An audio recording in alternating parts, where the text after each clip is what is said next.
FD versus SIP. आप 10 साल तक पैसा इन्वेस्टमेंट करते हो, क्या आप सच में पैसा बना पा रहे हो कि नहीं? एक गलत डिसीजन आपकी सेविंग को खत्म कर देता है।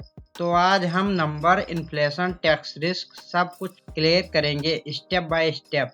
नमस्कार दोस्तों, मैं हूं राज और आज हम एक सिंपल क्वेश्चन सॉल्व करेंगे कि 10 साल में एसआईपी और एफडी में कौन ज्यादा पैसा बनाता है। और सिर्फ रिजल्ट नहीं, मैं आपको बताने वाला हूं कि कब एसआईपी बेटर परफॉर्म करता है और कब एफडी बेस्ट रहेगा।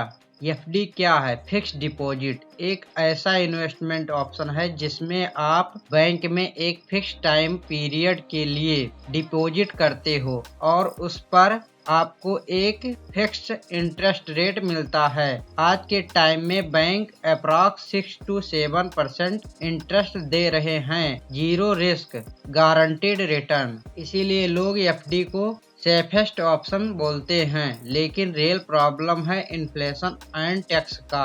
मान लो आज दूध 50 रुपए में है, 10 साल बाद में 90 रुपए में होगा, तो आपका पैसा घट ही रहा है एक हिसाब से देखा जाए तो। अगर एफडी 7% इंटरेस्ट दे रहा है और इन्फ्लेशन 7% है तो रियल ग्रोथ जीरो हो गई है। मतलब पैसा सेफ तो है लेकिन वैल्यू खत्म हो रही है और जो पैसा मिलता है उस पर भी टैक्स देना पड़ता है। और अब आइए एसआईपी की बात करते हैं।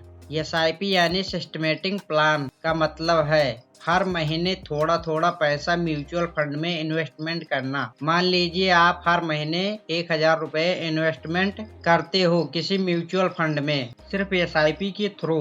यह पैसा मार्केट में इन्वेस्टमेंट होता है और टाइम के साथ कंपाउंडिंग से ग्रो करता है। एसआईपी में रिटर्न फिक्स नहीं होता क्योंकि यहाँ मार्केट पर डिपेंड करता है, कभी कम कभी ज्यादा। लेकिन अगर आप 5 से 10 साल तक डिसिप्लिन के साथ इन्वेस्टमेंट करते हो तो एसआईपी एफडी से ज्यादा वेल्थ क्रिएट कर सकता है। अब हम बात करते हैं एक एग्जाम्पल के साथ। सिनारियो लेते हैं 5000 रुपए मंथ 10 साल तक, एफडी में 7% इंटरेस्ट के साथ 10 साल के बाद इन्वेस्टमेंट अमाउंट 6 लाख रुपए होगा और फाइनल वैल्यू 8,70,000 रुपए होगी।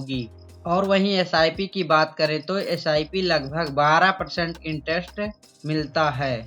10 वर्ष के बाद इन्वेस्टमेंट अमाउंट 6 लाख होगा और वहीं फाइनल वैल्यू अप्रॉक्स 11,60,000 रुपए होगी। Same time same money, major difference लगभग 3 लाख रुपए का है। यही डिफरेंस सिर्फ रिटर्न का नहीं, कंपाउंडिंग और इन्फ्लेशन बीट करने का है। हमेशा लोग बोलते हैं मार्केट रिस्की है, एसआईपी लूज करेगा, एफडी सेफ है, एसआईपी गैम्बल है। ये दोनों बातें केवल आधा सच है। शॉर्ट टर्म में एसआईपी रिस्की हो सकता है, लॉन्ग टर्म में एसआईपी ने कंसिस्टेंटली बेहतर परफॉर्म किया है। और एफडी रिस्की नहीं लेकिन लॉन्ग टर्म में इन्फ्लेशन के अगेंस्ट वीक पड़ता है। रूल सिंपल है, इमरजेंसी फंड के लिए एफडी सही रहेगा, शॉर्ट टर्म गोल के लिए एफडी सही रहेगा, जीरो रिस्क के लिए एफडी सही रहेगा, लॉन्ग टर्म गोल एसआईपी सही रहेगा, रिटायरमेंट प्लानिंग के लिए एसआईपी सही रहेगा, चाइल्ड एजुकेशन वेल्थ क्रिएशन के लिए एसआईपी सही रहेगा। सबसे बेस्ट ऑप्शन रहेगा एफडी और एसआईपी दोनों बेस्ट है लेकिन उनका यूज अलग है। FD safety plus short term goal के लिए, SIP growth plus long term goal के लिए सही रहेगा। जीत उसी की होती है जो अपने गोल के हिसाब से इन्वेस्टमेंट करता है। नमस्कार दोस्तों, मिलते हैं अगले वीडियो के साथ।